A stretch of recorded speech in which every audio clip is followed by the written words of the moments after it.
LoveLore Library. Chapter 347, Comparing Life to Poison. Bang. Xiao Rux's legs gave out, and she fell to the ground. Madame Xiao wore a shocked expression, her legs trembling. Chu Jinling took Lin Sisi away, causing a collective gasp from everyone in the grand hall. Yingxue, watching Lin Sisi's departure, felt overwhelmed with guilt. Tsk, he is indeed a prince. When he loses his temper, he certainly makes a statement. Saint Juan crossed his arms and laughed. Yingxue glared at him in anger. You think that's making a statement?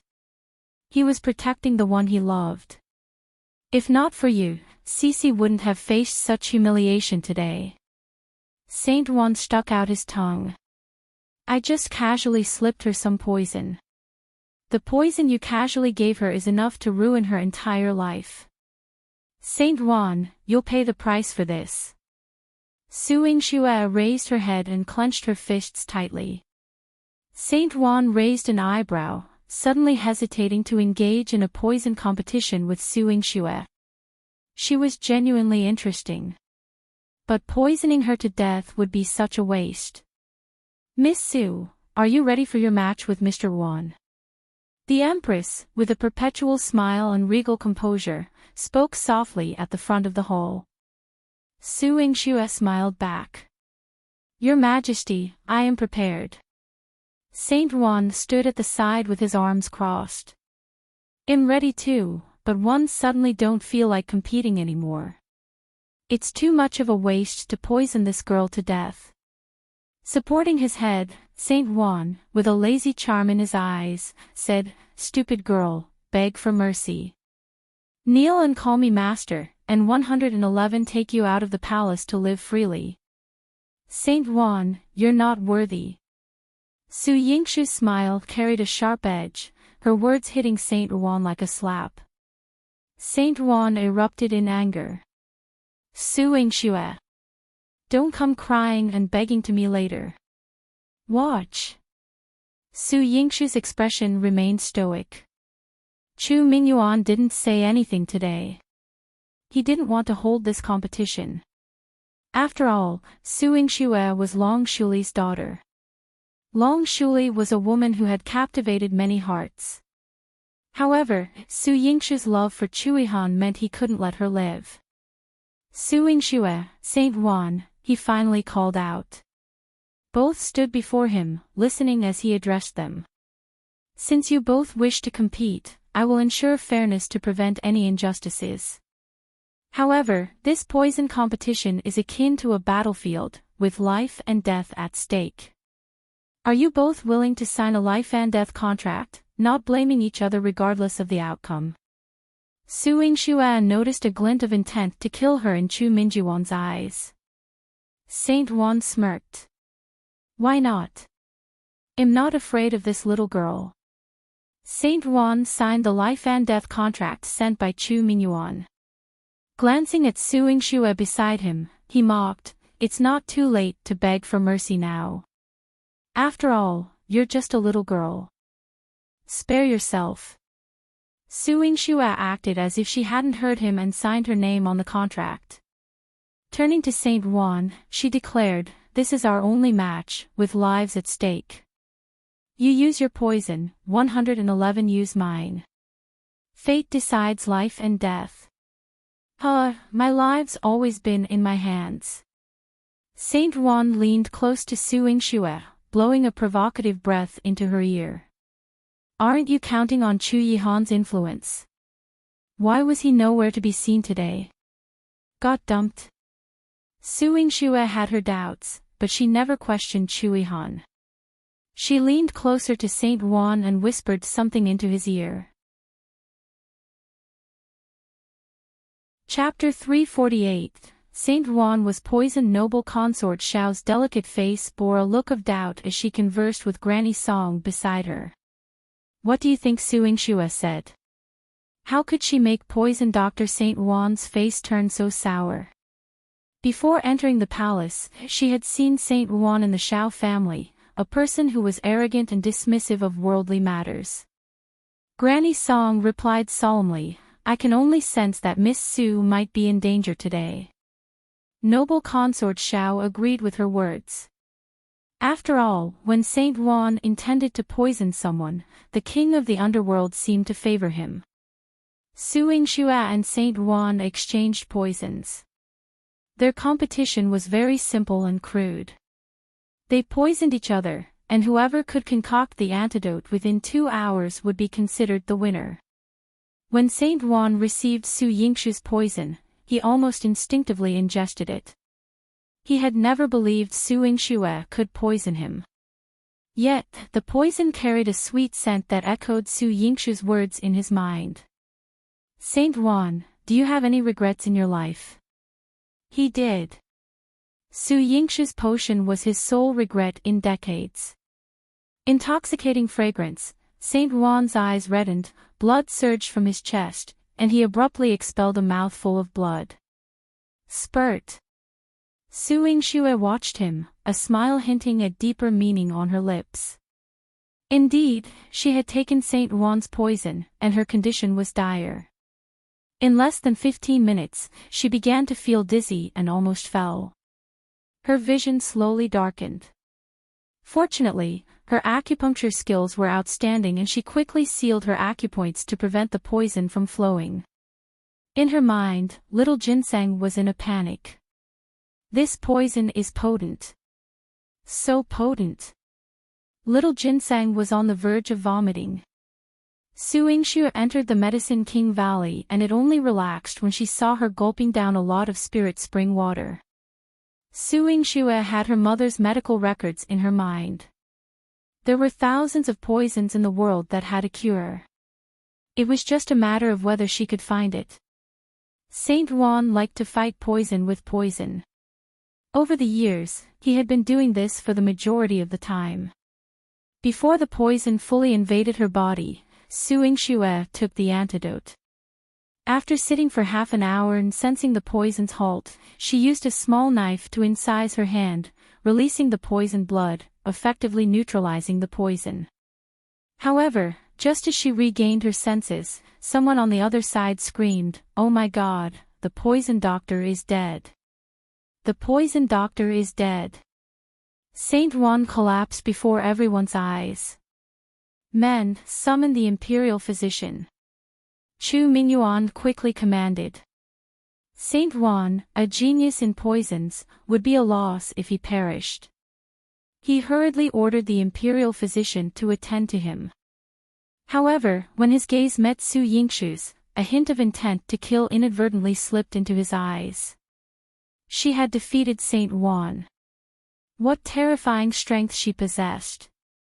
Facing Chu Mingyuan's gaze, Su Yingxue felt something amiss. As Saint Juan was carried away, a gale swept through the palace gates. Chu Yihan appeared, his body exuding killing intent, his blade still stained with blood. He rushed to Su Yingxue and pulled her into his embrace, his voice urgent. "I'm late." An almost imperceptible smile crossed Su Yingxue's cold face. "Not late. Your Highness, I've won." She seemed like a child yearning for praise. Though her complexion hadn't fully recovered, Chu Yihan sighed in relief upon seeing her. However, his gaze towards Chu Mingyuan was sharp and bloodthirsty. "Are you deliberately obstructing me?" His tone was commanding. Speaking to Chu Mingyuan publicly, everyone in the hall knelt in fear. Su Yingxue rushed forward and grasped his hand. "Your Highness, don't be angry." Chapter 349. She wanted Chu Yihan to calm down. She didn't know why Chu Yihan hadn't appeared earlier, but upon seeing blood on his sword, she surmised that he had been stopped by Chu Mingyuan. Chu Mingyuan tightened his hands on his knees and spoke in a cold, forceful tone. "What's wrong? Ninth brother, are you trying to assassinate me in the palace for a woman?" "Emperor, your Highness doesn't mean that." Su Yingxue hurriedly helped clarify. "So what?" Chu Yihan's cold and bloodthirsty voice carried a murderous aura that could destroy the world. Su Yingxue looked at his reddened eyes, seemingly unable to control his temper. Leaning against him, she quickly advised, "Your Highness, don't engage in conflict with the Emperor." Chu Yihan entering the palace with his sword was already disrespectful in front of everyone. Any further offense would surely give the Emperor a reason to deal with him. "You truly are a good ninth brother of mine." Chu Mingyuan suddenly stood up. His eyes clashed with Chu Yihan's, and the entire hall brimmed with hostility. The Empress grew nervous. "Men, apprehend the ninth prince. He wants to commit regicide." Chu Yihan's temper flared even more. His sword pointed towards the Empress, ready to strike her down with a single forceful move. The Empress fell back in fear onto her chair. Chu Chengye rushed to protect her. "Imperial uncle, how dare you?" "What wouldn't I dare?" Chu Yihan couldn't control the surging blood in his body. Just as he was about to rush over, Su Yingxue hugged his waist and tiptoed to kiss his earlobe. She comforted him gently. "Your Highness, don't." Her words were a calming spring that extinguished the flames in Chu Yihan's heart. The blood in his eyes receded, and his mind cleared significantly. He lowered his head to nuzzle Su Yingxue's face. "Thank goodness for you." "Your Highness, what's wrong?" Su Yingxue placed her hand on his chest, feeling his heart pounding rapidly as if blood was about to burst from his chest. As Chu Yihan calmed down, Chu Mingyuan's heart was ablaze with anger. Almost. He was almost able to provoke Chu Yihan to attack him. Just a move to kill the Emperor would allow him to rightfully accuse Chu Yihan of treason and engage him in a deadly battle. But now, it was all ruined by Su Yingxue. Su Yingxue. He gritted his teeth. She not only defeated Saint Ruan but also pacified Chu Yihan, who had killed countless people. Chu Yihan rubbed Su Yingxue's head. Despite his strong heartbeat, he had regained control of his emotions. He sheathed his Qingfeng sword. "I had no intention of regicide. But should anyone in the Imperial Guards disrespect me, I will teach them a lesson to maintain the dignity of the Imperial family. Imperial brother, please understand." Chu Mingyuan clenched his fists. Of course, one won't take offense. He had set up heavy ambushes by the Imperial Guards precisely to provoke Chu Yihan's uncontrollable murderous intent, to have him bathe the Imperial Palace in blood. Now that Chu Yihan was back under control, those Imperial Guards had died in vain. "Emperor, your Highness was also concerned about the competition between Saint Ruan and me. Your Highness' presence shows your respect for the event." Su Yingxue smiled, swiftly turning the tide for Chu Yihan. Chu Mingyuan had no choice but to suppress his anger. "I still must reward you." His words, spoken through gritted teeth by an emperor hinting at danger, carried a tone of veiled threat. Though Su Yingxue sensed the menace, she had no choice but to put on a brave face and thrust herself into the spotlight. "This time, it's me who has won. I hereby announce that Su Yingxue defeated Saint Ruan." Chapter 350. Why didn't you say that it was inappropriate for you to raise me in public? Chu Mingyuan suppressed the anger in his heart and left after saying this. If he hadn't left, he might have ended up killing Su Yingxue on the spot. The Empress' face turned ashen. Chu Mingyuan had departed, leaving her to clean up the mess. Not only did she give all the rewards meant for Saint Ruan to Su Yingxue, but she also had to grit her teeth and watch everyone flatter her. Noble Consort Xiao sat at the top, her eyes slightly raised.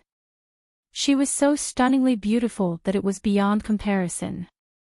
This Su Yingxue is truly intriguing. Granny Song, reward her.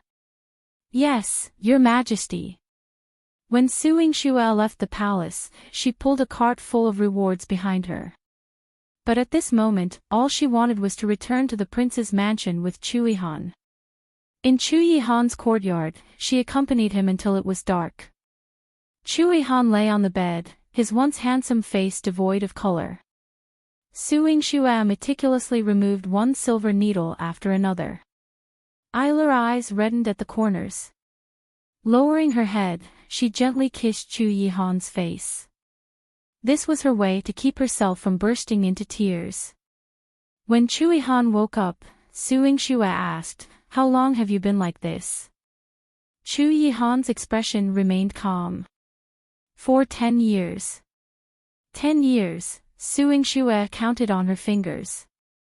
Over the past decade, Chu Yihan had mostly been engaged in battles outside, expanding the territory of the great Qing dynasty and earning the title of the God of War across the 9 continents. However, she couldn't dare to fathom the dangers Chu Yihan faced in every battle. Once a bloody battle ensued, his emotions would spiral out of control, turning him into an unstoppable killing machine. If there were moments of lucidity, he would slowly regain control. But if there were none, she couldn't even imagine what Chu Yihan would become. Exhausted on the battlefield, bursting out in a blood frenzy, and then dying. Yingxue's hands trembled. She couldn't fathom that this was an ailment left from Chu Yihan's many years of warfare. It was also his weakness. Today, the emperor had used this weakness of his to trap her in the palace and compete with Saint Ruan.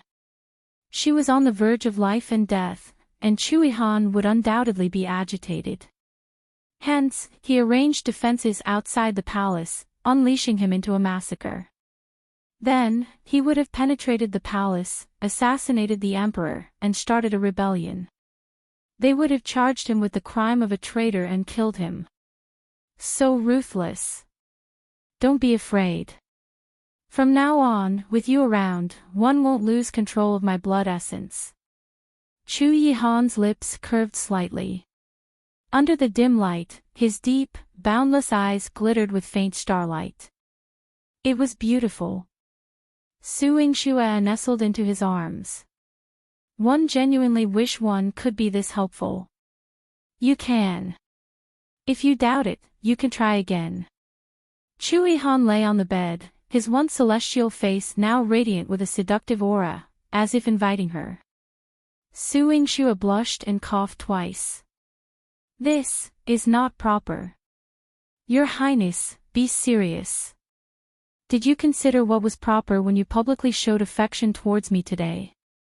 Chu Yihan reclined slightly, his eyes lazily narrowed, exuding a lethal allure. Yingxue's heart began to wildly fluctuate. Stop tempting her.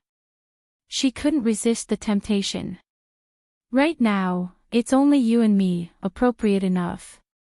Chu Yihan's low, sexy voice lingered in her ear. Yingxue turned and gently kissed his face. To hell with control. Yingxue didn't understand why, but as she kept kissing him, she ended up lying on his bed. Despite the blanket between them, she still felt his intense warmth. Your Highness, will you blame me for poisoning Saint Ruan? Yingxue peeked her head out from under the blanket, her exquisite eyes shimmering with a moist luster. Chapter 351, Plan for Chu Jinling, he is courting death by provoking you. Why should I blame you? Chu Yihan pinched her face and spoke casually. But you once let him cure the deadly plague, and he's a member of the Silver Moon Pavilion. Your relationship? Not good. Compared to you, I didn't have a good relationship with anyone. Yingxue clicked her tongue. He was heartless to others. But he doted on her. Yingxue snickered and became serious. To be honest, is your Highness on good terms with him? What is your relationship with Silver Moon Pavilion? Yingxue had been holding back this question for a long time. She thought that since they were already lying on the same bed, she should not hold on to her doubts and feel uncomfortable. Chu Yihan's hand that was pinching her face gently pressed against her face. The warmth in his palm flowed gently like the pouring moonlight. I and the Silver Moon Pavilion have occasionally cooperated. The peace talks between the Great Qing Dynasty and the Silver Moon Pavilion were initiated by me. The current Silver Moon Pavilion is only the tip of the iceberg. You have yet to understand its true strength. Chu Yihan's eyes were distant. Yingxue was even more puzzled. The tip of the iceberg. Isn't Hong Lian the pavilion master? The standard of an organization's leader was a good indicator of the standard of the entire organization. At the very least, Hong Lian wasn't invincible in Su Yingxue's eyes. She's just a manager. The Silver Moon Pavilion has two true pavilion masters, the East Pavilion Master and the West Pavilion Master. The East Pavilion Master is in charge of the Four Kingdoms, and the West Pavilion Master. It's been a long time since we've heard from him. Separated into two Pavilion Masters? Could it be that the West Pavilion Master was killed by the East Pavilion Master because of the competition? Yingxue made a bold guess. Chu Yihan smiled. The East Pavilion Master doesn't have that ability. The West Pavilion Master just doesn't want to deal with him. However, everyone always respects the East Pavilion Master. The West Pavilion Master has not appeared for many years. The East Pavilion Master is the West Pavilion Master's foster son. Yingxue was speechless. How could the Silver Moon Pavilion be so complicated? However, hearing Chu Yihan's tone, Your Highness seems to be very familiar with the Silver Moon Pavilion. Moreover, Silver Moon Pavilion has never dared to make an enemy of Your Highness. Yingxue was very sure that even though Hong Lian was only a manager, she was very respectful to Chu Yihan. Other than the fact that she liked Chu Yihan, she was more afraid of him. I have some relationship with the East Pavilion Master. However, it's best not to bring up such things since it's such a beautiful occasion. In short, with me around, the Silver Moon Pavilion won't dare to hurt you at all. However, if you provoke the Silver Moon Pavilion, Chu Yihan pinched her nose. Oh.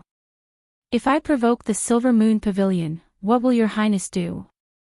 Yingxue was forced to raise her head and breathe through her mouth. Her nasal voice was rather cute. Naturally, I'll let you provoke it. Chu Yihan leaned forward and kissed Yingxue. In the Imperial Palace, the Empress was busy cleaning up the mess, while noble consort Xiao returned to her palace contentedly to pick out the rare treasures that the Xiao family had sent into the palace. In her palace, Xiao Ruxue and Madame Xiao had not left yet, and they had come crying to her. When noble consort Xiao saw the corpse they carried in, she frowned. Throw it out. I can't bear to see this. Xiao Ruxue originally wanted to use the maid's corpse to gain noble consort Xiao's sympathy. But now, she immediately waved her hand and ordered people to carry the corpse away. She knelt in front of noble consort Xiao, covering half of her face and sobbing pitifully. "Aunt, no, it was my fault. This maid deserves to die. It's all her fault for ruining Jinling's mood. One will expose her corpse in the wilderness when we get back." Chapter 352, Saint Ruan saved himself. Noble consort Xiao sneered. "Alright, since you're from the Xiao family, you should be smarter. Get up." She gestured for Madame Xiao and her daughter to take a seat. Madame Xiao thought noble consort Xiao would support them if they stayed. She began to complain about the incidents in the hall, speaking ill of Lin Sisi, hoping to tarnish her reputation in front of noble consort Xiao. Noble consort Xiao listened casually, neither rebuking nor refuting. When Xiao Ruxue and Madame Xiao finished speaking, noble consort Xiao appeared as composed as ever, holding a pearl hairpin in her hand. She toyed with the hairpin. "Are you done?" Madame Xiao, holding Xiao Ruxue's hand, spoke respectfully. "Your Majesty, I know I tend to be long-winded, but am doing this for the 9th Prince's sake. Please don't misunderstand. Linger is my favorite. One treat him the best." Madam Xiao, one heard you speak today out of consideration for your daughter's grievances. But don't forget, you brought this upon yourselves. Noble Consort Xiao's languid tone carried a touch of coldness. Madam Xiao and her daughter immediately knelt. Your Majesty, spare us. One truly, enough. Impatience flashed in Noble Consort Xiao's exquisite eyes. Let me tell you, even if Linger killed a maid or both of you, one wouldn't blame him. Whoever provokes him, 111 kill them. If you want your daughter to be Linger's imperial consort, then prove yourself. Even if Lin Sisi is an eyesore, one won't object if Linger is devoted to her. But you've better not make my Linger angry again. Otherwise, I'll personally beat you to death. Noble Consort Xiao impatiently tossed the pearl hairpin onto a plate. Madam Xiao and her daughter trembled in fear, quickly retreating. Granny Song approached Noble Consort Xiao, massaging her shoulders.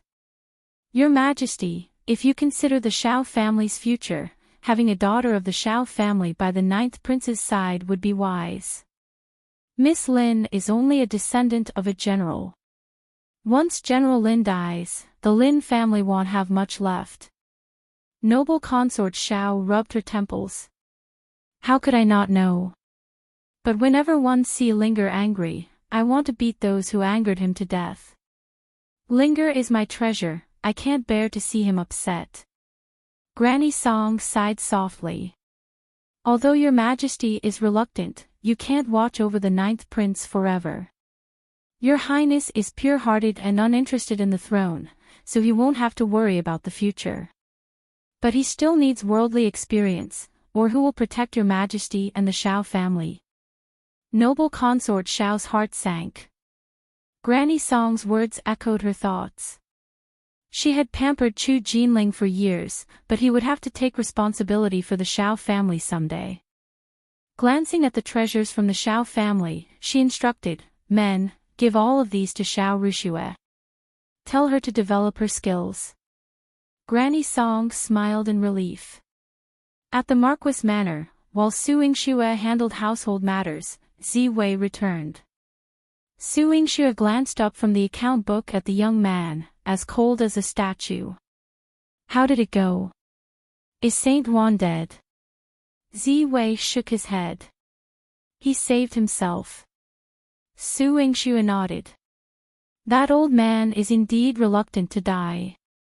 She had used intoxicating fragrance, a poison that Saint Juan had abandoned midway in his research.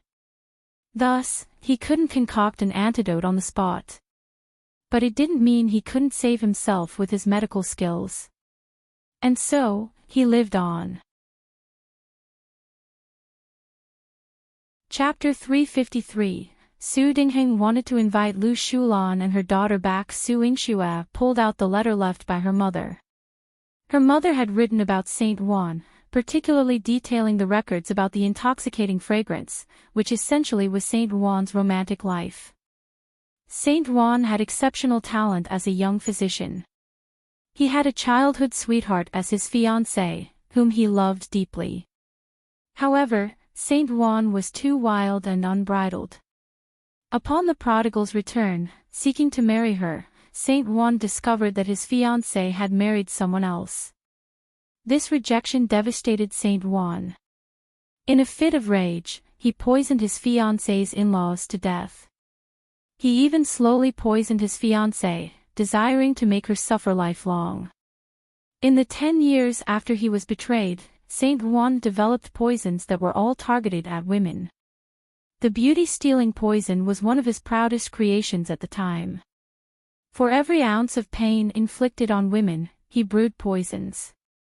However, her mother's letter disclosed that Saint Juan watched his elderly fiancée die before his eyes. Tortured by Saint Juan's poison for decades, she never asked him to detoxify her before she died. From then on, Saint Juan became even more unrestrained. He altered his appearance to retain perpetual youth, roamed around, and at 70, still flirted everywhere. Tisk, incredibly lascivious. After reading the letter's final page, Yingxue inwardly cursed, Saint Juan, this scoundrel. Betrayed once, he's betrayed so many women. Yingxue couldn't fathom that the handsome Saint Juan turned out to be a 70-year-old man. From her mother's letter, she sensed both sympathy and a sense of deserved retribution towards Saint Juan. So, following her mother's wishes, she applied the intoxicating fragrance to Saint Juan. Looking at the letter, her mother's unrestrained words said, "Make Saint Juan taste his poison. Even if he doesn't die, pierce his heart." Ha, madam is truly amusing. Shulan served tea to Yingxue and also spotted that line, unable to contain her laughter. Yingxue folded the letter, sipped her tea, and contemplated, "Mother isn't just amusing, one always feels she doesn't belong here. I've never seen anyone more intriguing than her in the great Qing dynasty. Not in this life or the previous one. Miss, Master wants to see you in the main hall." Shulan informed her after she finished her tea. Yingxue tucked the cards away and went to Dingheng. Lately, Dingheng had been very indifferent to her. He was rarely in the Marquis manor and rarely spoke to her. Even when he asked about the matters in the manor, he was very perfunctory, as if he treated her as an outsider. Of course, Yingxue knew that her father had never treated her as his daughter. "What's the matter, father?" she asked as usual. Dingheng didn't beat around the bush. "My birthday is approaching. Since you handle household affairs, organize a celebration for me." "Birthday celebration?" Yingxue amused. Dingheng was over 40 and not yet 50. Was he expecting a celebration for each scattered birthday? "What's the matter? Now that you're so prestigious and have made connections, you're unwilling to arrange a celebration for me. If you're not willing, relinquish control of the estate, and one won't bother you." Dingheng's impatience was evident, his eyes indifferent. The corner of Yingxue's lips curved mockingly. "Of course, he'll organize father's celebration. However, I've handed over the estate's authority. Now that Sister Jinling has yet to marry into our family, does father have a suitable replacement for me?" Chapter 354. Yingxue. In terms of hurting someone's feelings, Yingxue felt that no one could match her. Especially when it came to hurting her father's feelings. Dingheng's hand trembled as he held the teacup, showing slight discomfort. "If you're going to do it well. Father's doing it well. What requests do you have?" Yingxue sat down calmly, having a chat with Dingheng. Surely, he wouldn't just request a birthday banquet without any underlying intentions for his enjoyment. "Yingxue." Dingheng's voice carried a tone of helplessness. "Now that your grandfather is away on an expedition and your brother has gone to the borders.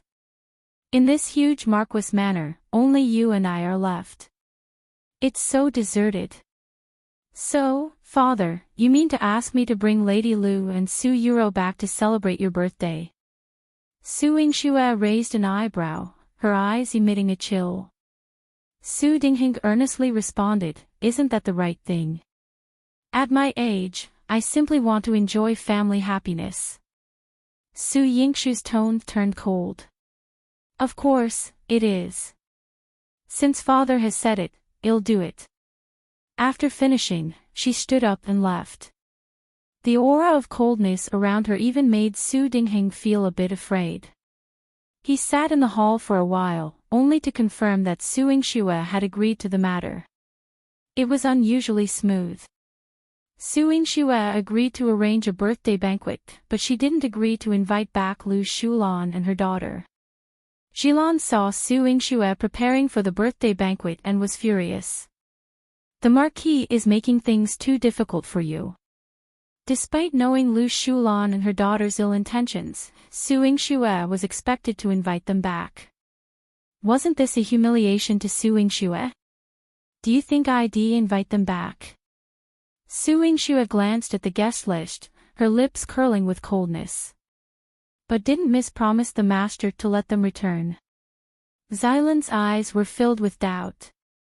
I won't refuse if they come back on their own, but they're not worthy of being invited by me. Su Yingxue's tone was filled with arrogance. Pass this guest list to the steward for preparations. Have him write the invitations himself. Also, go to the Thousand Jiao Pavilion and let Sister Jinling know who I've invited. Su Yingxue swiftly completed her tasks and went to sleep. Shulan checked the list and saw a name, admiringly exclaiming, "Miss is truly clever." As expected of Madame's daughter. How intriguing. In Yaoguang Garden, Su Yuro finally regained her spirits after being comforted by Lu Shulan for a while, along with Su Dingheng's affection. But seeing that Su Yingxue hadn't yet come to ask them back, Su Yuro couldn't contain her impatience. Mother, why hasn't Su Yingxue come to ask us back? Father's birthday banquet is just 2 days away. Is she going to embarrass father? Lu Shulan, holding a flower, tried to soothe Su Yuro. Don't be too hasty, or you might fall into Su Yingxue's trap again. I'm just angry. I won't return until she comes to beg me. Even if she does beg, I want her to kneel before I'll agree. Su Yuro was so proud that she forgot how harshly Su Yingxue had taught her. She was living in a dream. Lu Shulan, worried about her becoming despondent again, gave her some money to buy clothes and jewelry to lift her spirits. While arranging flowers alone, doubts about her plan began to spread. Her plan would surely make things difficult for Su Yingxue, but it had only just started, and she couldn't yet grasp Su Yingxue's strategy. Chapter 355. Bait. She had promised Su Dingheng, but she had not come to invite them. How could she be so sure what tricks they would use? Lu Shulan was lost in her thoughts and snapped the flower stalk in her hand. Su Yingxue, what are you thinking? Su Yuro had originally wanted to spend money and buy things to cheer herself up. However, after buying everything, she overheard people discussing, the day after tomorrow is the Marquis' birthday banquet. What are you guys going to wear? Of course, we have to dress up nicely. I heard that the 7th prince is going, and Chu Jinling, the 9th prince too. Maybe even Chu Yihan, the 9th prince will attend. But they both have someone they love. The 9th prince is already betrothed. So what? He already had an imperial consort, but he didn't have a secondary consort. Moreover, the marriage between the 7th prince and the 9th prince had not been decided yet. Before they got married, who knew what would happen? If we work hard, even if we can't be the main consort, wouldn't it be nice to be the secondary consort? Of course, it sounded great. That was what Su Yuro thought. But why did she only find out now that the 7th prince was going to the Marquis' birthday banquet? She hurried back to Yaoguang Garden with a huge pile of things she had bought and threw herself into Lu Shulan's arms. Mother, I want to return to the Marquis Manor to attend father's birthday banquet. Lu Shulan frowned. What's the rush? Su Yingxue will come to invite us. If she doesn't come and invite us, how others will think if you go back? Previously, they had moved out to force Su Yingxue. Taking the initiative to return now would be shameful. Mother, the 7th prince will be attending the birthday banquet. Su Yingxue invited him. There are also several other princes and the 9th prince. Su Yuro couldn't help but cry, her red eyes filled with jealousy. Lu Shulan's eyes turned cold as she slammed her fist on the rosewood table. Su Yingxue, this is her plan. What plan? You. Lu Shulan looked at Su Yuro with disappointment. You care about the 7th prince, so you'll want to return to the Marquis Manor. Su Yingxue invited the 7th prince, so you have no choice but to return. If Su Yuro couldn't win over the 7th prince's heart, she wouldn't be able to marry into the prince's residence in the future. As a mother, she had to think about her daughter. Yingxue had only invited the seventh prince alone, but she had already forced the mother and daughter to obediently return to the Marquis manor. The scenario of Yingxue humbly inviting them had been shattered. Yingxue, how could she be so despicable? Yuro cried out in panic. If I go back, it would be embarrassing. But if I don't go back, what if she seduced the seventh prince? He was already smitten by her. Nothing was more devastating for Yuro than seeing her beloved with her love rival. Mother, why don't we go back? Yuro pitifully lowered her head and begged weakly. Shulan was so angry that her face turned ashen. At this point, do we still have a reason not to go back? It was impossible for Yingxue to come and beg them in Yaoguang Garden. However, she wouldn't let Yingxue off too easily. In Fengzhou Palace. Today, Chu Chengye had arrived 2 hours early to pay his respects, and the Empress had not finished dressing up. Lu Fu came to report, Your Majesty, the seventh prince is waiting outside to pay his respects. The Empress sat in front of the dressing mirror, being attended to. She curled her lips coldly. Lady Lu was right. He came early. Yingxue had captivated her son. This bitch. Chapter 356, The Empress encouraged them. Chu Chengye had changed out of his court clothes.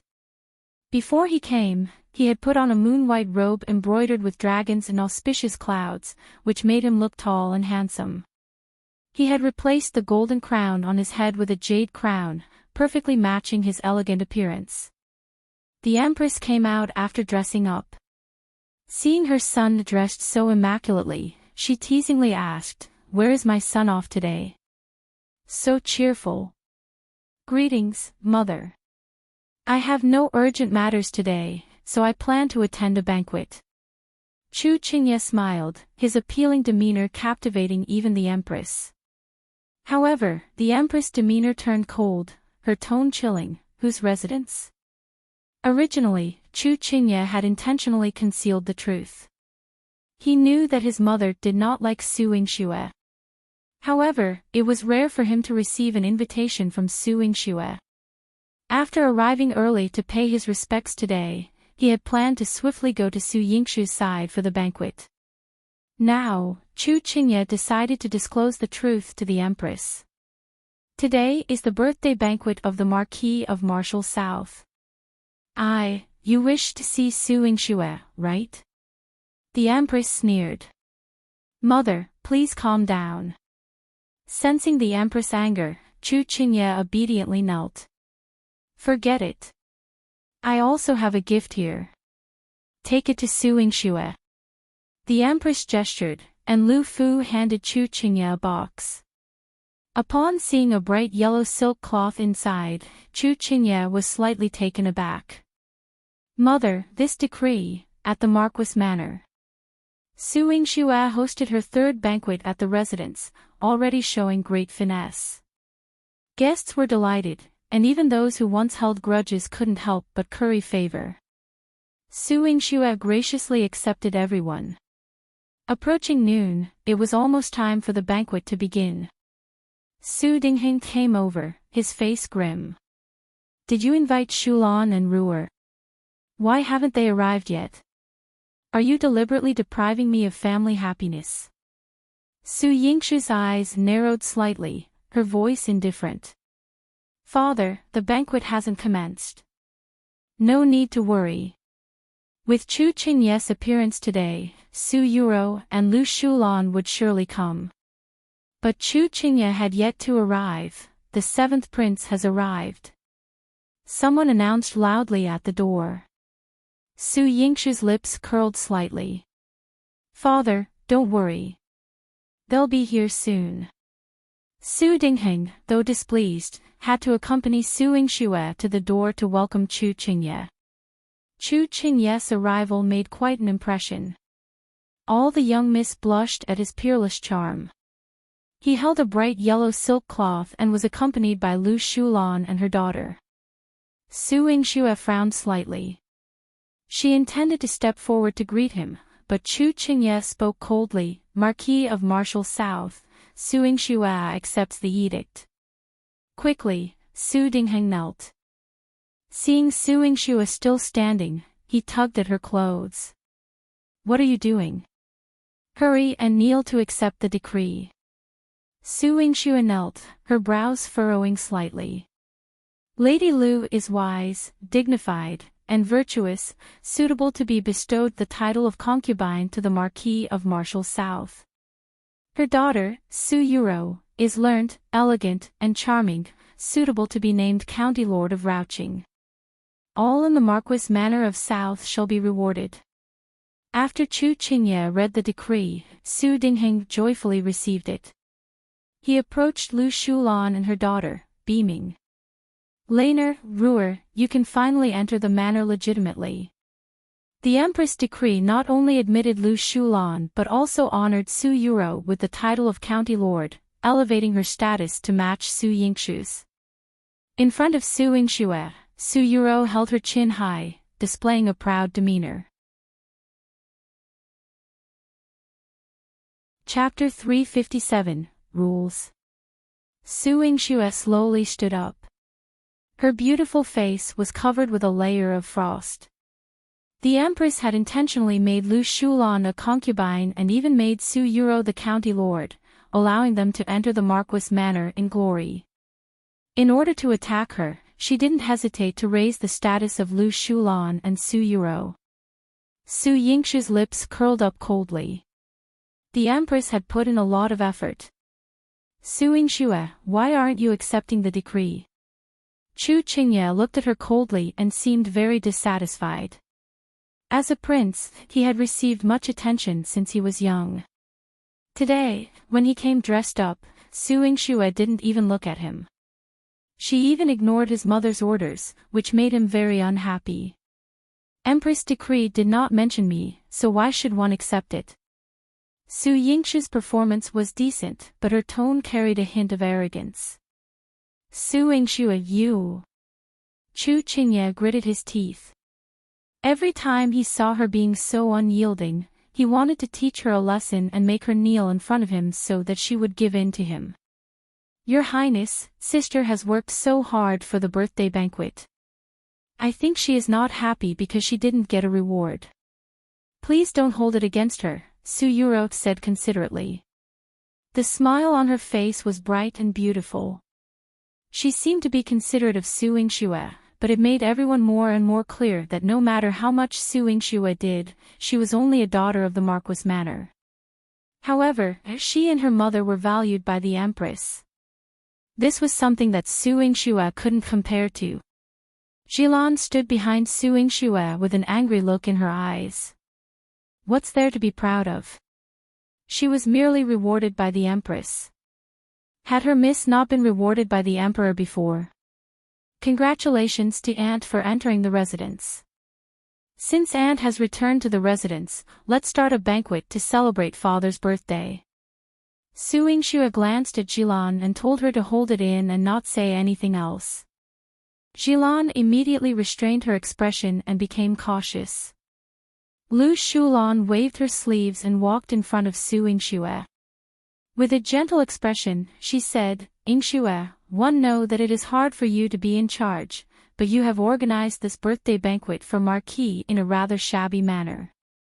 The banquet is held in the reception hall, and I don't know if the preparations are sufficient. If I were to be in charge, one would make Marquis' birthday banquet more dignified. Su Yingxue's eyes were cold. Lu Shulan came in with the identity of an aunt, and she wanted to take her down a notch. Shulin could answer without her asking, Lady Lu, because it is not Master's birthday, Miss has followed the old rules of the Marquis Manor. The banquet is sufficient, and the 4 divisions and 6 chefs have backups. There is nothing that is not presentable or shabby. Lu Shulan's eyes flashed with a cold light. I'm talking to the eldest young Mississippi. Do you think a maid like you has the right to interrupt? Smack. Su Yuro stepped forward and slapped Shulan. 5 fingerprints instantly appeared on Xylan's fair face. She bit her lip.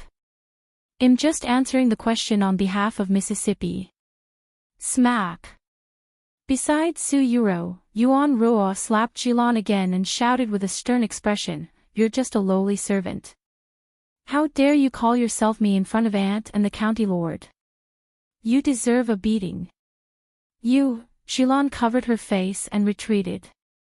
Su Yingxue did not react, so she endured this grievance. But just as she retreated, Su Yingxue smiled and said, "The first thing you want to do when you enter the residence is to talk about rules with me, right?" In the past, Lu Shulan did not have any status and could only lower herself. Now that she and Su Yuro had status, the aura on her body was different. "Yingxue, I shouldn't have done this today, but since I've entered the residence and am your elder, I have to teach you well." "All right." Su Yingxue curled her lips and pulled out the red jade soft whip from her waist. She immediately threw it at Su Yuro and her servant. If he punished her, who would handle affairs? Wouldn't that publicly humiliate himself? With a darkened expression, Su Dingheng instructed Lu Shulan, "Take Ruer for treatment." "Yes, Marquis," Lu Shulan complied, though she seemed unwilling. Su Yuro openly wept, but Lu Shulan prevented her from creating a scene. Meanwhile, Chu Chengye, standing aside, noticed Su Yingxue continuing to entertain guests, deliberately ignoring him. He seethed with anger. His mother's words reverberated in his mind. "You value Su Yingxue's invitation today, but she's just using you. But, if you're here, is there something I can help you with?" Su Yingxue's relaxed demeanor eased Su Han's tension. People don't visit without reason. Su Yingxue thought. Although Su Han was her cousin, she wouldn't come to talk if it wasn't necessary. Su Han's scholarly aura was shrouded in a sense of helplessness. "Indeed, I've come to ask sister for help today. I'd like sister to diagnose me, check my pulse, and examine my body." Su Yingxue's brow furrowed slightly. "Is cousin unwell? Let me take your pulse." Su Yingxue reached out and felt Su Han's pulse. Su Han's words were tinged with a deep bitterness. "Sister, you're not married yet, so you don't understand the agony of a woman without children. It's been 3 years since I married, and I still haven't born a child. It's distressing." Chapter 360, Stomp Her to Pieces. Su Han, I'm afraid you're not just uncomfortable, but you've also faced a lot of hardship, haven't you? Su Yingxue's eyes held a touch of sympathy. She took Su Han to her room, had her undressed, and lay on the bed. After a simple examination, she diagnosed Su Han's 3-year infertility. Pressing on Su Han's abdomen, she asked, "Do you experience irregular menstruation and frequent abdominal pain?" Su Han nodded.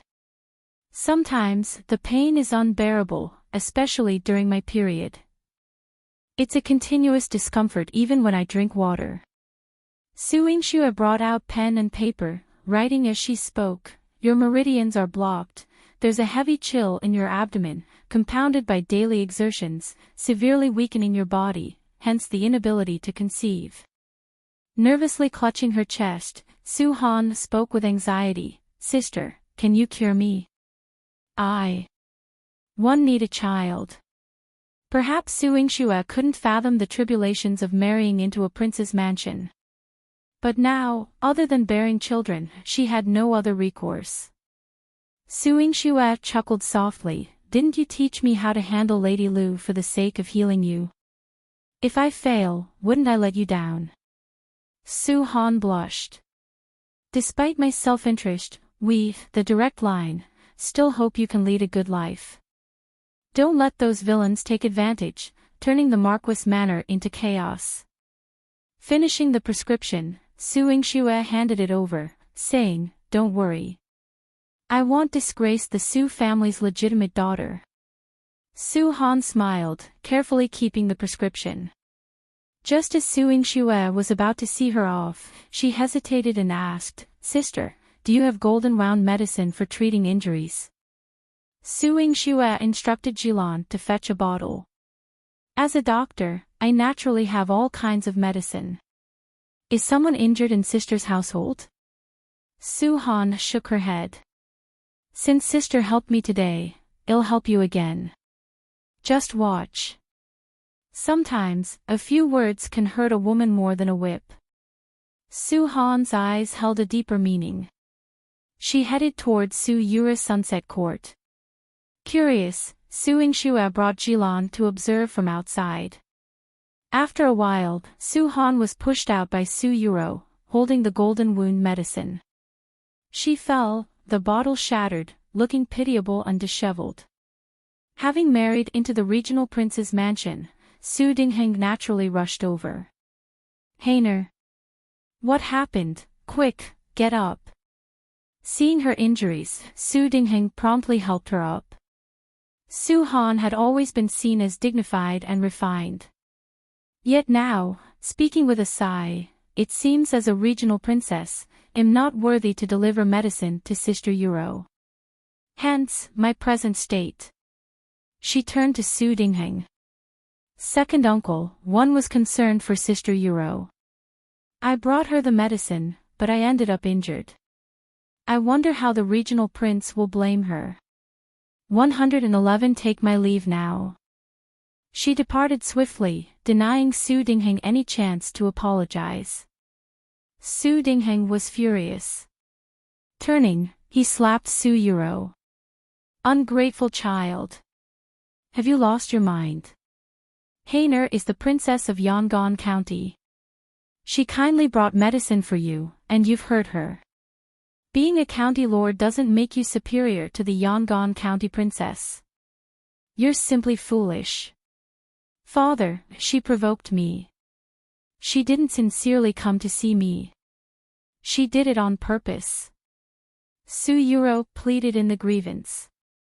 If she had pushed someone else, Su Dingheng might have listened. But now, Su Dingheng left, not sparing her a glance. Su Yuro's pride in being appointed county lord was shattered in an instant. Chapter 361, Beautiful Man in Front. Su Yingxue curled her lips. Su Han indeed lives up to being the regional princess, quite formidable. Miss, one need to learn this technique from Miss Han. Xilan's eyes sparkled. Giving Su Yuro a taste of her whip was satisfying, but causing her injury and embarrassment was even more enjoyable for Su Yingxue. Su Yingxue thought there was a saying, playing the innocent card but leaving no escape for the manipulator. Su Yingxue. The man's deep voice resonated with suppressed anger. Su Yingxue suddenly turned around, spotting Chu Qingye standing there. She replied indifferently, Seventh Prince. About to leave, she disregarded Chu Qingye as if he were air. Chu Qingye couldn't contain himself and grabbed her hand. What do you take me for? A pawn, a tool to be used and then discarded. A hint of surprise flickered in Su Yingxue's eyes. You react quite swiftly. As expected of the prince valued by Chu Mingyuan. You. Chu Qingye grew even angrier. How could he be so spineless and let her use him? Clearly, he didn't need to come today. However, when the Marquis Manor invitation was delivered to him, he couldn't help but be moved. He cornered Su Yingxue, he was too angry. What do you take me for? Even if you were using me, you didn't write that invitation yourself. After Lu Shulan and her daughter returned, you didn't even cast a glance. Su Yingxue looked at him calmly. Because you've lost your value. Don't you understand, Your Highness? Chu Qingye took a deep breath, closing his eyes. He knew. How could he not know? Su Yingxue, is there still a place for me in your heart? Chu Yingxue's voice trembled when he asked. He had to admit that Yingxue had occupied a significant place in his heart. She had gradually taken over.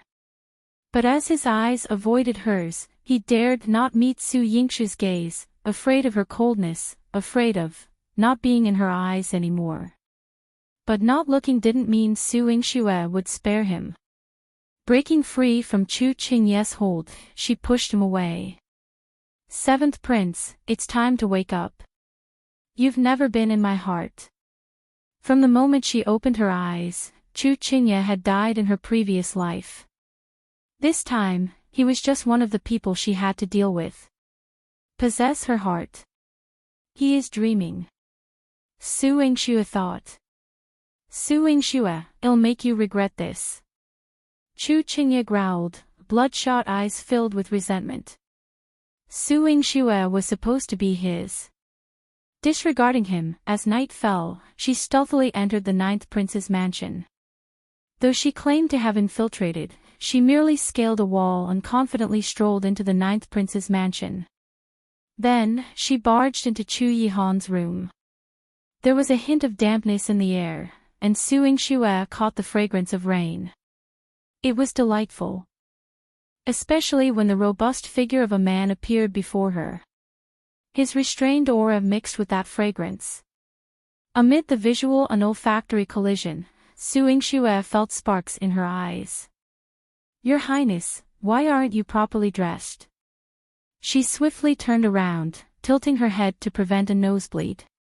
Wanna gift the story? Try one. Chapter 362, Lu Shulan's destruction. Chu Yihan's voice carried a hint of seductive laziness. You barged into my room and blamed me for not wearing clothes. Yingxue bit her lip. Then wear it well. Can you not flaunt your good figure so late at night? Oh. Chu Yihan's voice was indifferent. He leaned lazily on the couch.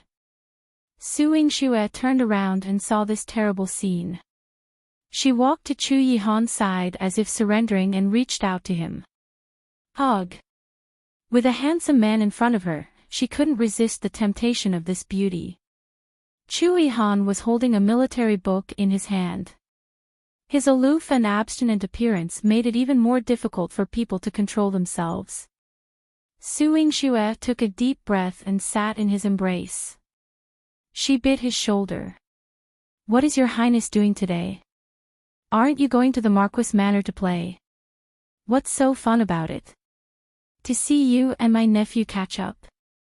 As soon as he said this, Chu Yihan's body carried a hint of bleak killing intent. Yingxue looked up with sparkling eyes. Your Highness went and you still peeked. Bang! Chu Yihan knocked her head with a book.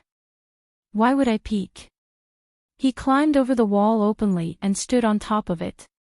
Was that peeping? Yingxue was in pain. She covered her head and muttered. You were peeking. How dare you hit me? Chu Yihan looked at her puffy face and couldn't help but kiss her. It was cold at night after autumn, but fortunately, he could see her every night, and there was a moment of warmth. Lu Shulan and her daughter had a status and entered the Marquis Manor. They were no longer as low-key as before and were no longer subservient. Every day, Lu Shulan would drag Yingxue to the manor to interrogate her about the matters that she was handling. After that, she would go down to carry out her orders. Every time she interrogated her, it would delay her for 15 minutes. The more she interrogated, the more one or two matters in Marquis Manor would be delayed. Old Madame Zhang reported the situation of the courtyards, the 4 divisions and the 6 chefs to Yingxue. Shulan also held some cards that had yet to be distributed and frowned. Miss, in the long run, there will be too many delays in the residence. There will be complaints, and they won't blame Aunt Lu. Instead, they will all blame you, Miss, for not doing your job well. Yingxue examined the accounts in the residence and said indifferently. This is what she's planning. In less than a month, Father will use this reason to confiscate my authority as the steward. Miss, we can't just sit around and let things escalate like that. Shulan immediately became nervous. Of course not. Yingxue raised her head. Call old Madame Zhang over and tell me about the situation in the residence. Old Madame Zhang came over quietly and explained in detail. For example, Lu Shulan wandered around the residence every day and checked everywhere. Although she did not have any real power, she was always giving pointers. Moreover, Dingheng doted on her, so the people in the residence had to give her face. On the other hand, Yingxue was the steward, and Lu Shulan was giving orders. The servants were also in a difficult position. Gradually, the hearts of the servants began to waver. Yingxue drank a cup of tea. As expected, Lu Shulan has started to counterattack. There is one more thing. Miss must be careful. One noticed that there were always people wandering around the accounting room. Miss account book and token must be kept well. If the person who is concerned about it steals it, Miss' previous efforts will be in vain. Old Madame Zhang tried her best to persuade her. This reminded Yingxue that after Shulan sent her away, she brought a new account book and copied it all over again. Then, she gave Shulan a piece of wood. I remember that you know how to carve. Chapter 363, Chu Chengye seized clinic. Shulan nodded. What do you want to engrave, miss? Yingxue handed her a pair of tokens and asked her to carve an identical one. Shulan chuckled. Yingxue's thinking was indeed clever. Now, they were just missing an opportunity to go out and avoid being taken advantage of. Miss, something's not right. Lai San rushed to Marquis Manor, looking like he was being chased by a hungry wolf. What happened? Yingxue asked, seeing his disheveled state. If it were nothing urgent, he wouldn't have appeared in Marquis Manor like this. Miss, a group of people came today, claiming the clinic was harboring fugitives. They took away a patient, Manager Chi, and all the doctors. Manager Chi told me to escape the chaos and inform you. I had no choice but to crawl through Marquis Manor's dog hole. Lai San was very anxious. Harboring fugitives, Yingxue furrowed her brows slightly. Who came to apprehend them? Where did they go? I don't know, but I've been begging for years. One recognized their clothes, they seemed to be officials from the Ministry of Justice. Lai San gestured. Yingxue pondered for a moment. The Minister of Justice currently had no connection with their family and was an honorable official. Why would they directly arrest the clinic's people? Miss, could the clinic be harboring a fugitive? Shulan was somewhat frightened. It's unlikely. Manager Chi only treated a patient with severe injuries. Dr. Qin had just administered medicine, he hadn't even written a prescription when the people from the Ministry of Justice stormed in to make arrests. I feel there's something suspicious about this. Lai San scratched his head. Despite being a former beggar, he was knowledgeable. Such matters were usually traps. However, who set the trap, and how exceeded his understanding? Yingxue didn't know if the clinic harbored fugitives, but she recalled something. Apart from the Minister of Justice, Chu Chengye was also in charge of the Ministry of Justice. He had threatened her just the day before yesterday. Yingxue's lips curved into a sharp arc. She had Shulan find some sturdy wooden planks, then headed straight to the Ministry of Justice. As Yingxue left the door, she spotted a shadow sneaking into the accountant's room, a hint of mockery in her eyes. In the Ministry of Justice's prison, Yingxue revealed the cold jade on her neck and easily located the cell where Manager Qi and the others were held. Upon seeing Yingxue, Manager Qi and the others brightened up. Miss. Yingxue gestured with her hand. Don't panic. Tell me everything in detail. I'll figure out a way to save you. All right. Manager Qi's relieved heart settled. Su Yingxue's composed demeanor was extremely reassuring. He briefed Su Yingxue. She realized that the seriously ill person Manager Qi took in was a fugitive and was likely intentionally placed at the clinic. We don't know where the fugitive is being held. Miss, he's close to death. If he dies, everyone in our clinic will have a hard time explaining. Manager Qi's expression held worry. Su Yingxue nodded. I'll go save him. You all stay here. She turned and questioned the jailer. Where is the fugitive you captured? The jailer hesitated. He's locked in, where he should be imprisoned. Where? Su Yingxue's voice carried a commanding tone, holding the cold jade in her hand. The jailer nervously led her to the cell. When they walked, his legs trembled. Half of it was fear of her, and the other half was fear of the token in her hand. Chapter 364, Chu Chengye, Wake Up. When Su Yingxue arrived at the cell, she smelled a stench. It was emitted by the fugitive's body. It was probably because his wound had not been treated for many days. The smell of blood carried the smell of pus from the wound. Su Yingxue tossed aside a few boards and proceeded to examine him. You have multiple fractures all over your body. Your legs and arms are completely broken. Yet, you managed to walk to the clinic. A true hero, you are. Su Yingxue smiled helplessly. This was probably the most troublesome patient she had ever had since she took over the clinic. She removed his clothes and washed him with spring water, finally seeing his skin's true color. His wheat-colored skin indicated a disciplined martial artist. Numerous scars adorned his body, some from old injuries. Su Yingxue realigned his bones, securing his limbs with wooden boards before treating the wounds. As she worked, she speculated, this person doesn't seem like a criminal. He appears more like someone returning from the battlefield. Yet, she was certain she had never seen his clean face in either of her lifetimes. Thinking himself in Yama's palace, Qin Mayan, upon opening his blurry eyes, was astonished to behold Su Yingxue's stunning visage. Are you Mengpe, guiding me through the afterlife? Mengpe.